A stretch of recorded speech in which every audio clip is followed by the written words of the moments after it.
Hey, what's going on, everyone? Thank you so much for joining us on Liberty Risk Podcast. As you can see, fucking Hugh bailed on us tonight. He wimped out. He's in bed. He's tired. He had to get some rest. But I just attributed to he went out fucking power drinking after fucking work today, which is probably the most common fucking thing that he does. But he's not going to be here with us tonight, but I am joined here with Adam Franklin and Danique Masingill. Everyone, you guys know Danique. Danique's been on the show. She's hosted part of the show for us for a few years now. But thank you guys for joining us. How you guys doing tonight? Fantastic. Thanks for having us. Awesome. Excited to be back. It's been a while.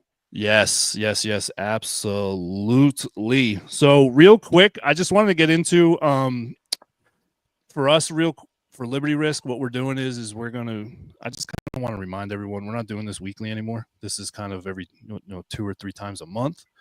But something new today that I was actually excited about, Spotify is kind of changing it up. They're actually going to be competing with YouTube.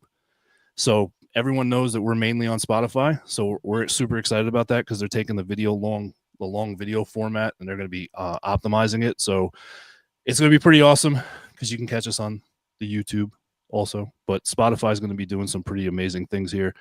I was digging into the content creator stuff today, so it was kind of a little mind numbing, but I got to do that workaround.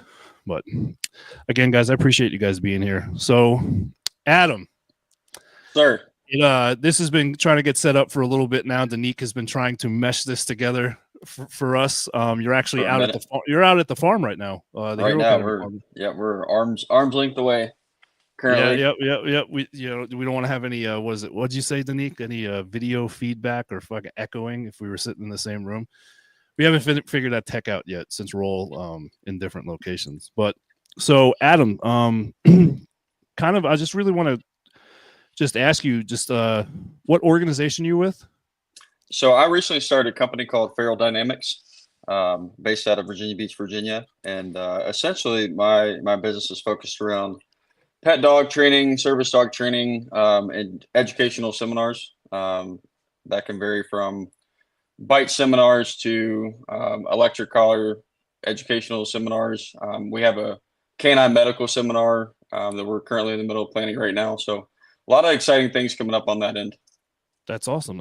So you said the for pet training, kind of explain that to me. Is that just like if I got a dog that I got from the pound and I'm like, hey, this thing's fucking crazy. Hey, pretty Adam, much, man. Pretty much. That's bro. Like, hook me up. Like, that's essentially what it is. So essentially, it's just basic pet obedience. Anywhere from the simple sit down, stay, come, heel, that jargon to some behavior transformation stuff. And essentially just taking dogs. The name Feral Dynamics. I floated that around for a while, and it was kind of a newer concept. My branding being turning dogs from feral to friendly. It's kind of the route I'm going, right? So you take this feral beast and we connect and do our thing, and then you have a nice, friendly household pet that gets along with everyone and makes your life, a little bit easier. Oh, that's absolutely needed because God, even my daughter, I don't know how many times we've taken whiskey out, around the neighborhood, and you got these fucking clowns and these dogs are like dragging this old lady behind me. Fucking asshole. She watches this shit. 65-pound fucking lady. She's half dead. She's got a fucking 200-pound German Shepherd and dragging her down the fucking road and trying to eat everything that's around her. You know what, man? It's a common problem, and it's kind of a simple problem. At the end of the day, really, what do people get dogs for? They get them to have a companion, right? Absolutely, a buddy to hang out with. So my job's not to make you have a nice, pretty show dog. It's to have a buddy that can hang out and make your life less stressful, right? That's really what we all care about. No, 100%. I mean, it's just, when you have a dog in your life, it's unconditional love. They just, especially the real good ones, they just want to be around, or the well-trained ones, in your case, they just want to be around you and just, give you that love. And they want that, they want to receive that love too. Like, Danique, how many times have I told you that whiskey has not just changed my life, but also changed the life for my girls? You know what I mean? It's done, such an amazing thing being a single dad. Of two girls has always been a challenge, and then God bless you. Yeah, fucking there. There's so much alcohol in my fucking house just on reserves, just for pop-up emergencies. But then Danique gives me whiskey. Whiskey's a fucking female dog too, so it's just like there's more estrogen in this house than I know what to do with. It's just ridiculous. But no, that's awesome, Adam. I mean, that's something that, you know what also too is it's very the people out there that say they can train dogs is like the scary part, I guess, for me, you know, and I can see the smirk on your face. You know, you have those people. It's like, oh yeah, I've had dogs my whole life. I'll teach you how to keep your pet calm and everything will be good. But you got to pay me $10,000, and then the fucking like, but bring the dog to my facility and leave it here for 8 weeks, and then you come back and the dog's like emaciated and fucking half dead, and they don't know what's going on. So you talked about pet training, right? And then you talk about service dogs. What's that look like for you? How does that get incorporated? Yeah, so that's actually a new venture, and you know, just part of my backstory. Service dog training was never in that mix until I'd say the past year. Okay. Known about it, been around it, been interested in it, and then it wasn't really until Danique and I connected several years ago that I really kind of stuck out to me a little bit, and I gained an interest in it. And then earlier this year, when I decided to kind of branch out and do my own thing, it definitely got highlighted not only for my own personal sake, but I saw the effect it had on everyone around me, right? You can almost see an immediate result with that type of dog, whether it's the task-oriented dogs or just, you know, the dogs laying on you at night because you're having a panic attack. That's real. That's a real thing. And so for me, those immediate, that immediate rewarding and fulfilling, you know, aspects from the dog training side just really drew me to it. So now Danique and I, you know, started working very closely together and have some projects in the works that we're going to come up with and continue working these dogs together. That's why I'm here right now. Doing some joint. You know, she's a pretty fair boss, I'd say. You know, she's got her. Are you saying this because we're on camera? I mean, we can talk off camera and tell me the real truth. You don't need to stare in the camera. Yes, it's very fun, guys. Blink twice if you're in distress. Yeah, I was just gonna say that. Blink if you need help. No, it's a lot of fun. It's very fulfilling for me. It makes, you know, I told Danique this morning, it makes my heart happy, and that's kind of where I'm at in life, is just finding stuff that makes my heart happy, and I can see the immediate result helping other people as well. Yeah, I mean, isn't that the purpose? You know, find something that you love and then be able to do it for the rest of your life. You know what I mean? So I heard I think you'll appreciate this. Yeah, I heard a quote. I can't remember exactly how long ago it was, but you familiar with Gary Vee? Oh yeah, Gary Vee. Oh yeah. So he was on Joe Rogan. He was on Joe Rogan, I don't know, 5-ish years ago. I heard a quote. Yep. And it said, if you're lucky enough to be good at what you love, get fucking tunnel vision. And that has stuck with me. That has stuck me. I've got that saved. I got that saved on my phone. That's been a quote that has resonated with me in different aspects of life, but definitely with the dog training. Kind of identifying exactly what I'm drawn to. And I've been blessed and fortunate to be pretty much around every aspect of dog training. So I've gotten to see all the different ins and outs of it. And so when Danique and I started working together, and seeing, you know, how these dogs were affecting other people, and then, you know, working around some women, seeing how I had an immediate change as well. Certain little dogs affected me in a positive way. So that definitely hooked me. So before we get into how you two got connected, you know, for this collaboration, and you said you've been around dogs and you've been around all types of, you know, training and everything. Kind of explain that to me, Adam. How did that start for you, and when did it start? Was it something in the last 10 years? Did it start when you were a little kid? How does that look? So I was pretty much born in a kennel. I've been around dogs since birth. My father has a business, Cobra Canine, that he's had since before I was born. Everything from, you know, started as pet dogs in our garage and single purpose bomb dogs to some of the highest top tier military contracts on the planet, right? So I've been very blessed and fortunate to be around every aspect, really since early childhood, since before I can remember. So the work started early. My first time at a bite sleeve, I was probably 7 or 8 years old. You know, helping doing detection boxes and just being a little distraction running around while, you know, the pet dog training was happening. And then once I got into the teenage years, that started the earn your place in clinic kennels and that fun stuff. And I'll tell everyone that was probably the most gratifying. It sounds silly. Most gratifying thing is being able to go in and clean those kennels and make sure our dogs are safe, happy, social, all the things. So I earned respect for that early on as a teenager. And then right out of high school, I started working really full time on some different military contracts for the Navy. Same time doing police, military handler courses and stuff like that, and just doing stuff for different agencies. And we'd have different contracts with South American agencies and some in Europe. Globally, global contracts. So we were running 30, 40 dogs at a time in and out. So my favorite question is, well, how many dogs you train? I couldn't tell you. Couldn't even guess how many dogs I've been around. Yeah, it's not like you're keeping a check sheet or something like that. I couldn't, and I feel bad because there's some people that I met 10 years ago that we got a dog or they got a dog from us. I'm like, I couldn't tell you. No idea. Cool. Awesome. Hope they're doing well. Yeah, no, absolutely.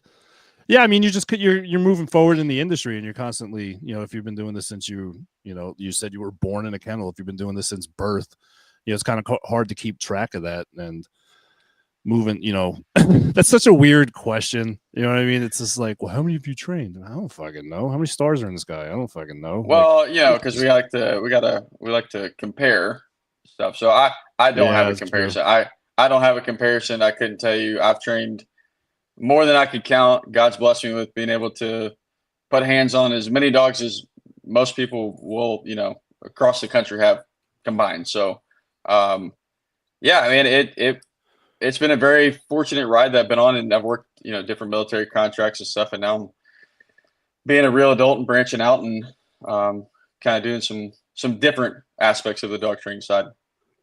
Awesome. So, yeah, from everything you've been saying so far, like service dogs to me is such a big step. It's such a different dynamic, at least from the outside looking in, from what you were explaining, law enforcement, military, stuff like that. And then you have this dog. So you're going from a dog that's working, right? It's a working dog, and it's there. Danique, I go back to Steve, because it's really my first part of it. Our good friend Steve, God rest his soul. There were times when we'd be on the base during the bullshit that we dealt with at Mayport, and I'd fucking have to call, Steve, I fucking need you over here, dude. And he'd be like, what I'm not working. I'm like, well, I don't give a fuck. Like, get in the truck and get the dog and let's get Dingo and let's figure some shit out, dude. But it was cool to watch him. I had the opportunity my first experience with it was the military, in the Navy. And Steve was like, hey, you want to put the bite sleeve on? I'm like, sure. No fucking idea what was about to happen next. And I see this fur missile coming at me. I'm like, oh, fuck. Yep.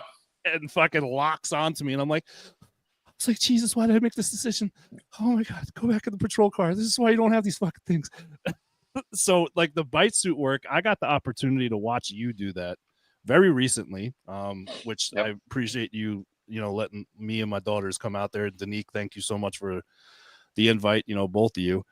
But I do have to say, Adam, like that part of it, we have friends there that were in the bite suits, and to me, is my big ass. No, I don't give a fuck. You could put $1 million in front of me. Be like, hey, we want you to put on the suit. Be like, that's fucking cute. I'm not doing it. Hey, have you ever been skydiving? Adam, we've met. Do I look like a skydiving body? Does this look like something where you're like, man? They might make. You're like, we don't have a harness for you, bro. It's not okay. What's the most? What's the highest? Adrenaline rush you've had in a fun way? Shooting. Not shooting. Well, in a fun way. Oh fuck! I was gonna say, does combat count? But no. It really, if you want to go dark, it's gonna be like, no. I can't even joke with that. No, I went bungee jumping one time, and that was fucking absolutely bonkers. Like I was like, because you're free falling, and you're like, I hope this fucking rubber man don't snap. This would suck. Yeah, so so I hope that rubber band doesn't snap. I hope this dog doesn't bite me in the face. It's the same Yeah. feeling, right? But you love it and Oh, you get addicted to it and you want to do it over and yeah. over again. And then you do it, over and over and over again with a bunch of different dogs, and then becomes second nature. Yeah, because you do. I will say one thing, and just from watching your socials and seeing you in person, you do it. I mean, I know you've been doing this for literally your whole life, but you make it look. You're like, yeah, there's a dog on my fucking arm, and this is how you catch the dog, and this is what happens. And I'm just like, because my oldest daughter, she was thrilled. She thought she was in a classroom. She's like raising her hand. I'm like, just fucking ask them the question. She did. No, that was awesome that they were there. No, it was. And she still, bless her heart, she still talks about it. She's like, it's something that she still pokes questions at. My kids love Danique and look up to her. And, it's something that, maybe down the line, you never know. She loves animals, she's horses and stuff like that and dogs. But I do have to say during that seminar in Virginia Beach, I do have to say, I got to give you kudos, give you props. The way you did the instruction, honestly, was just top tier. It was, I was extremely impressed. Just coming from like an instructor type of community from when I was in the military and having to teach people, junior sailors and stuff like this on such a constant basis, it gets frustrating, sometimes. And I'm not one I like being behind a camera. I can't be in front of a crowd. This is my safe space. You know what I mean? Like you put me on a fucking stage, like I'm fucked. I'm like, hi, my name's Billy, and I know some things, but you were calm, cool, and collected. And what I noticed most is after each bite, before and after, you took time to really thoroughly explain in detail what to expect, how this is going to happen, how you should position yourself, especially for the people who are new to it, right? That were in the suits, making sure that they had and correct me if I'm wrong, like the catch techniques down correctly, because you could hurt yourself or the dog. And that was the biggest thing that I took away from that. I didn't even, just watching, I'm like, I never thought of that shit.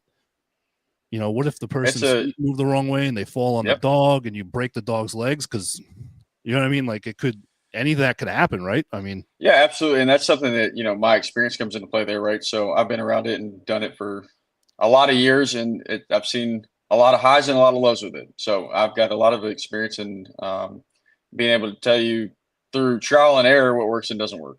And again, that blessed and fortunate life I've grown up in, I've gotten a mass quantity of dogs thrown my way. So the psychological part, through those repetitions, has now become second nature, right? So being able to read the dogs, being able to psychologically figure out this animal in front of me, I feel very connected to dogs with. I feel like I'm part dog sometimes, part wolf. There's some sort of little spirituality connection there, but yeah. And then the instruction side of it, I mean, it's kind of like anything else in life, right? The clear, concise communication. And it's the same thing that we tell handlers how to communicate with the dog, right? Clear, concise communication. Humans are no different. Human psychology and dog psychology is really not a whole lot different. We're different species, but if you really break it down, the psychological part of it's not a whole lot different. And certain aspects. I studied with Duke University back in 2016. Dr. Brian Hare puts on it's called Canine Cognition and Emotions course. And it's actually free online. Anyone can take it. Look that up. Dr. Brian Hare, Duke University. It's a really, really great course. And that honestly got me really hooked on the psychology part of it. It got me really in depth in, okay, so this is how this animal's brain works. And once I could kind of figure that out, that side of it, the rest of it became easy. Being able to almost think about what they're doing or what they're going to do before they do it. Right. Yeah. And then through that, building a pattern within their training I know the exact steps, exact line this dog's going to take. I know when this dog's going to jump, when it's going to launch, all those things. So that taking that part of the equation, then going, okay, now we got the dog side, right? Now we got this human factor that is even worse to teach. It's even worse to teach. Yeah, I think we all can agree humans are it's funny. Most of my clients have really picked up on this quick that humans are 75% of the training. The dogs are easy. It's us that fuck it up. That's truthfully. So, and I've messed up training more than everyone combined. So, yeah. And, for me, I think the part that stuck with me that you just said about being able to communicate the safety and the basic fundamentals of stuff, I think that's a lost art within dog training, is getting back to the roots of, hey, why don't we just do the basics really, really well, and then everything else we're trying to do, all the fun stuff, all the cool guy stuff, then that stuff becomes so much easier, and we can actually elevate the training. How many times did Barry Bonds hit off a baseball tee? Every single day.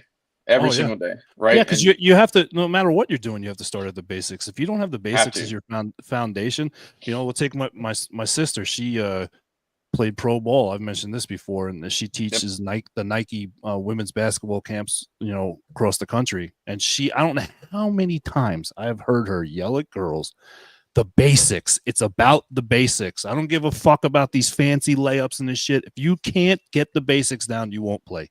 And that really holds true to anything you're doing. So, I mean, even in the canine community, I mean, whether you're doing military, service dog, whatever it is, if you don't have the basics, I mean, it really, you can't do the fun stuff, right? That's really what it comes down to. And then when you do the fun stuff, then you're more likely to injure yourself, injure the dog, and then none of it's fun. So. Yeah, no, especially, emotions run high and stuff like that. We were talking about, adrenaline rush, right? So I can only imagine someone, fucking hurt the dog, like hurt the dog, you know what I mean? Or got hurt themselves. That adrenaline rush it's overwhelming. It's definitely overwhelming. So yeah, the foundations for the basics are definitely key. Definitely key. So Danique, since we have watched you sit over there on my left side of the screen, right? Is that right for everybody? The left side of the fucking screen? Okay. Yeah. Oh, I got to put my hands up. Yeah, left side of the screen. Okay, cool deal. So, Danique, I'm going to let you go. How did you and Adam, how did this happen? How did between the Hero Academy and Feral Dynamics, how did that merge? All right. Well, actually, we're going to get anybody caught up that's new that Billy and I actually served together in the Navy a long time ago. And so he's referencing another person. 20 plus years. Oh, God, we're so old. So we were military police or master at arms together. So we were fondly referred to as the E5 Mafia back then. So that's how we go way back. And then the person, Steve, he mentioned, who was a canine handler. E5. Who originally is one of the big reasons I'm in the industry now. Yes.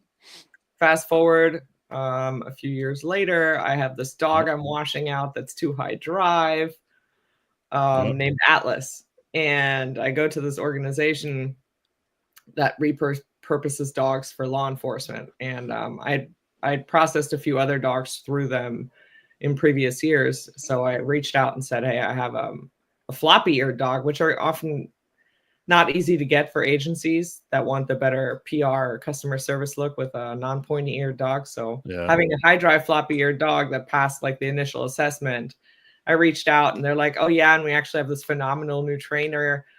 This company took us on as like their charity.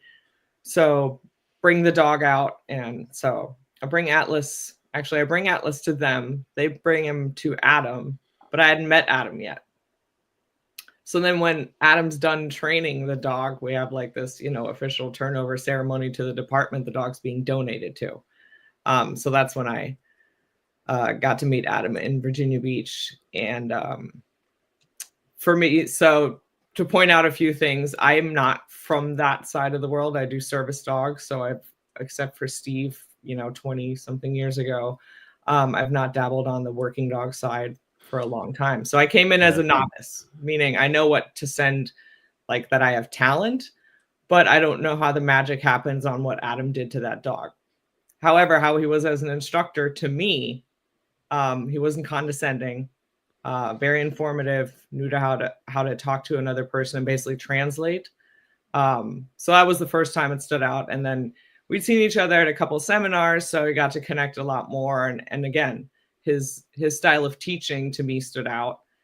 and then actually sent my assistant to a seminar I couldn't go to, basically just to check how everybody's instructing. And then she brought back really insightful feedback on how Adam was as a second person, meaning not in the suit, but the person walking the canine team toward the suit, and how he manipulated the handler and what the handler was feeding through the leash to control the dog before it ever went toward the suit. So the manipulation of the entire team and how he psychologically affected basically the person getting out of their own head, you could literally see the dog change. So that was, because on the service dog side, we talk a lot about what feeds through the leash. So it was very insightful. So hence, Adam moves back east a year ago, and we reconnect because he was working on the West Coast with whatever special operations dog stuff happens over there. Now he's on the entrepreneurship journey, and of course we have the potato dog. So we got a chance to reconnect. And from there, he has a tremendous amount of talent, and I run the Hero Academy. We're all volunteer organization, and we're completely donation based. So when we have top tier talent knocking at our door saying, "Hey, I'd love to help," and see what the other side of canine looks like, what I call the softer, gentler side. So we're collaborating on things like the first aid and canine CPR course, because we now do facility dogs at major agencies and police departments. So they all have to have a first aid and canine CPR course, because we now collaborate with what's called crisis response canines, and they are a very specific national certification that requires all kinds of courses of the handlers. So Adam's going to start teaching our first aid and CPR courses. He's also giving us or collaborating on an e-collar course, because we do use all 4 quadrants is what it's called in dog training. Not to cut you off, wasn't my dog on one of them at one point? Yes, Whiskey was. And Whiskey is a shelter dog, and then she was also repurposed or repoed from a previous handler. Yeah, let's call it what it is. She was fucking repoed. Yeah. We'll get into that story later, because if I'm ever in your driveway unannounced, it's not good news if you're one of my Yeah. Oh, God, I'm not there to celebrate. No, it's hand me the fucking leash and don't say shit. Yeah. Yeah. And that's happened a few times. But anyway, Whiskey was repurposed. And then we paired her with you, and she did her job for the years you needed her, and then transitioned to your girls. And it's always interesting to see how these things develop. No, it's pretty amazing. For the people that don't know, you were talking about the leash, feeding through the leash. What does that mean? Just for the people that are listening that don't understand, what does that mean? I mean, theoretically, it's not literally through the leash, but no, absolutely. Your dog feeds off of you. So if you are hyper vigilant, or if you start being anxious, your heart rate changes, the smell of stress or fear. So your sweat smell is different. And your dog is reading all of this different information. So it's a lot of nonverbal information that is coming at your dog as things change. Heart rate shift. There's little mannerisms, even just how you certain muscle tensions you do, how you carry yourself. All that information basically feeds back. So a dog could become much more reactive or relaxed based on what the person's feeling. Like, oh shit, bro, did you see something? Like, I feel it too. Like you could feed off of each other depending on what type of dog you have. Yeah, no, absolutely. It's crazy to watch, from my side of it. I guess, from the non-trainer being, the person who needs a service dog. It's such a, I remember, and I've told the story so many times, but it's funny, for those that don't know. Again, Danique and I have known each other for 20 plus years, and I was sitting on her front porch one day. We were all hanging out. It was so funny. I just told my father asked how Whiskey was doing, because we're going there for Thanksgiving. He goes, "You bringing the dog?" I said, "Yeah, Dad." He goes, "Good. I'm taking her for a day. I'm going to spend some time with her." And I'm like, "Okay, listen, Paisan, calm the fuck down. All right, everything will be okay. You'll be good." But he was asking how you guys were doing. How you and Matt and everyone were doing, and he asked me. He goes, I forget. Tell me how you got the dog again. Like, what brought you to the dog? He goes, I think I remember. He's getting old. You know, his fucking Alzheimer's kicking in. But it's funny. I was sitting on Danique's front porch. It was at night. We were just hanging out. I think I had a couple too many. I'm not gonna lie about it. We were talking about something, and I was fidget. I was like fucking all over the place. And Danique walked across the front porch, grabbed me by the face, and goes, "Fill out the fucking application. You need a fucking dog." And I went, yes, ma'am. Like, yes, ma'am. What did I do? Like 4 days later, you had the application. It was so you scared me. That's what happened. You scared me into getting a service dog. She's good at that. She's good at that. Kidding.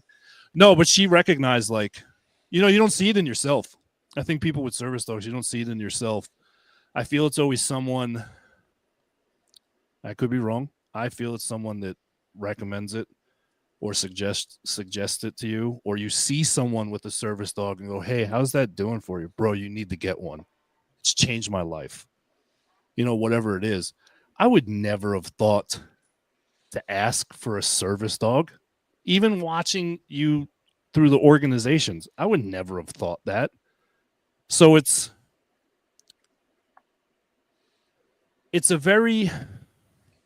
a lot. I mean, Adam, for you getting into it, and I know you're seeing it. It's such a life-changing experience from this end. You know, my co-host Hugh also, let's call it what it is. Like, I don't know if Hugh would fucking be here if it wasn't for Guinness. Like, really, right, Danique? Like, yeah.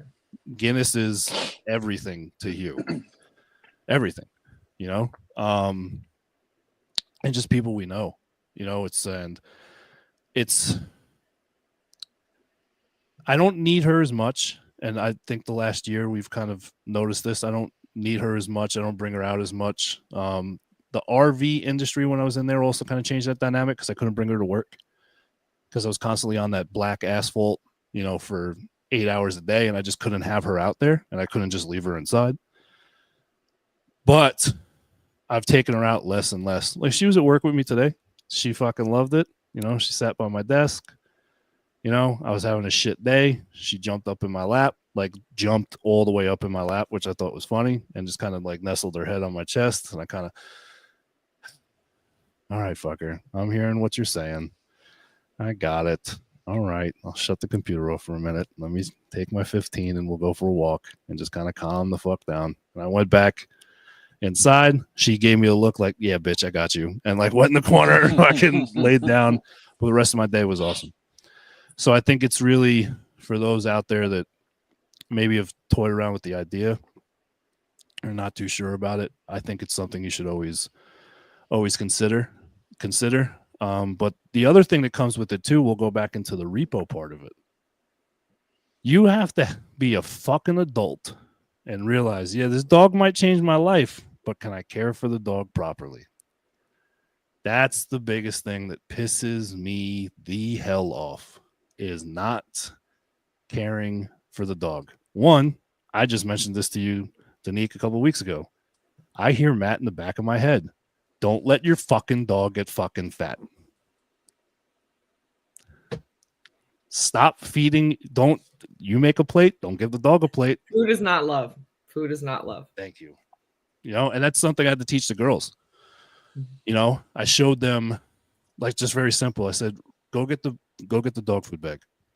Go get it. They're like, okay. I was like, how much does whiskey weigh? 48 pounds. Okay. Find 48 pounds on the back of the bag. What's right here? How much food does it say to give the dog? 4.5 cups. That's all she's fucking getting. She gets 4.5 cups? Uh-huh. For the sensitive skin and coat. 4 to 4.5 cups of food. How much she weigh? 48 pounds. Oh, no, 52 pounds now. You need it. Like, I bet she does weigh 52 now. Really? You want to see her? Because she's skinny as shit. I'm seeing her this weekend. You'll see her tomorrow. You'll be like, oh, you're right. She might be on another podcast, and you're going to apologize to me. Anyway. Right. I will apologize if I'm wrong. If not, you're going to come out on your next podcast and tell everybody about it. She's fucking elegant. She's a fucking athlete. Does she have a waistline? When you look from the top you know over what? her? Man, that was a long pause. That's a long pause, Billy. Yes, she does. because I told you my vet said she's one of the best looking dogs, and they took photos of her to show the other people. You did tell me that. Yeah. Here. Okay, I got you though. Watch this. Did doctors ever tell new parents that their babies are ugly? No. You think a vet? A good. Look at doctor his would. face right now. He's like, And I have no Would idea. they go to man. the extent Yeah, to made take you think, photos? though. I'm just saying. All right, Adam. You know what? Fuck you. Anyway, I'm cutting your video. You know, thanks, Adam. It was great to have you on here at Click. Anyway, Danique, let's go back to our conversation. Talk about But no, fat dogs. Not fat dogs. She's not fat. We're not doing this. I'm going to take photos tomorrow at the fucking farm, and it's on Saturday. Sorry, because it's Thursday, not Friday. So, all right. Anyway, whiskey's not fat. We're moving forward from this. all right. What else you want to talk about? So, actually, Adam, what's it? My biggest thing is the seminars. What are the seminars like? What are they based around? Because you did bring that up, that you're holding seminars, and you've kind of hit different facets of canine training. And what do the seminars focus on? Or do you have them scheduled out for the year? And kind of, also, how can people find them? Or, Sure. And kind of, let's kind of talk about that and see how you can sign up for it if you need that, or how that whole thing works. Absolutely. So yeah. So right now I have some freedom and flexibility to kind of create my own baselines with stuff. So what I found was that there's just a pure lack of education amongst every area of the dog industry. I think it's pretty common knowledge that just education is just not there, right? Mm-hmm. So my life purpose right now is taking everything that's up here and saying, how can I disperse that in an effective and efficient way to the masses? So right now I'm putting on everything from simple dog psychology seminars where it's fun PowerPoint in the classroom and we can sit and talk dog minds, to like you got to see, which was a decoy workshop, meaning that I'm teaching new or inexperienced people how to catch dogs safely in a suit. I have similar ones I'm doing. I have one next weekend actually with some higher level people that have done it a few times but now want to get a little more advanced, work a few dogs. I had a seminar last weekend that was basically 30 dogs. It was around 30 dogs. And it was me in the suit primarily, just working dogs and just problem solving with different people. We had some dogs there were some sport dogs, some law enforcement dogs. We had just civilian dogs working some behavioral stuff. Yeah, so it really, how they come about, it's either I come up with the concept and pick a free weekend, or I have people that reach out and I take requests, and if it works out and we get schedules and stuff aligned, then I'm open to that as well. Let me add something in here, actually. The other reason Adam and I started these collaborations is also, and Billy, you know this, the wait list for service dogs is exorbitantly long at most organizations. And we call it starving at the feast, meaning there's all these organizations helping all of these military veterans, and nothing against us military veterans. We deserve these service dogs. But PTSD is not an exclusive thing. No. There's plenty of people in the community for all kinds of medical reasons that need service dogs. And we get asked all the time. So I already donate my time to the Hero Academy, and we do all of that without receiving pay, and we can't accommodate the need. So the other reason Adam is also kind of collaborating with us is because of his level of expertise on the dog training side, but also he has years of experience training handlers, which again, Billy, is its own finesse. Yes. Not only creating a dog, but then you're attaching a dog and a person with a disability, and you're sending them out into the big wide world without you to live life. So not only do you have to trust the quality of the product, but you also have to marry that to a handler and explain to them and teach them how to use this tool. So it's not like 100%. I would just trust anybody as a referral. Yeah, so absolutely. You can reach out to that if you want to train your own service dog, or you're not eligible for most organizations in this country, which, it is unfortunate, but there's a lot of people that need service animals. Adam Franklin and Feral Dynamics is really where you can probably get your training needs accommodated for a service animal without falling through the cracks. So that's really the big collaboration we're looking to do, is help more people access service dogs too. That's such a big thing. Just, it kind of goes back to what I said earlier, just because of how life-changing it is. But it's also, it comes down to the person. I kind of want to reiterate that, just because personally, I know I keep talking about Whiskey and my dog, but my dog was a repo dog. The handler that's had the dog before just wasn't fit to be the handler. Like, it just shouldn't have had it. And that happens. It happens. And, you guys noticed that, and you got the dog back, and thank God you did, because she's home. You know what I mean? Like, she's home, she's where she belongs, and she's life-changing. But I really, really want to make that, from my end, from a handler's side, very clear. Like, if you have a doubt that you're not ready to have a dog, that you can't financially care for it, you can't care for its health, it's like having another child. So, like, I have 2 daughters, but I have 3 kids, is what it comes down to, because there's cost that comes behind this. There's organizations that might help, but that's if they have the means to do it. You can't just live that life with your hand out. You have to take the responsibility as the adult, as the handler, to care for this beautiful animal, this beautiful dog, because they can't do that part of it without you. That I have to make very, very clear, because I know the 3 of us here right now have all seen the ugly side of that too. And that really breaks your heart, and it's gut wrenching. And it, quite frankly, pisses me the fuck off. When let's talk about, like the shit we were talking, the pit bull you just put up there from Hurricane, people leaving dogs. Yeah, anybody looking to adopt a sweet pit bull named Stella, she was dropped on I-40 in Sevierville, Tennessee. She's a Hurricane Helene puppy. She is sweet as can be. I actually met her myself. We did not take her out of county right away to make sure if somebody wanted to reclaim her, they could. So DM the show if you're interested. She's still available. Yep. But yeah, also for anybody curious, Billy's dog, because I can say this, Billy's dog was repoed from the previous handler because the person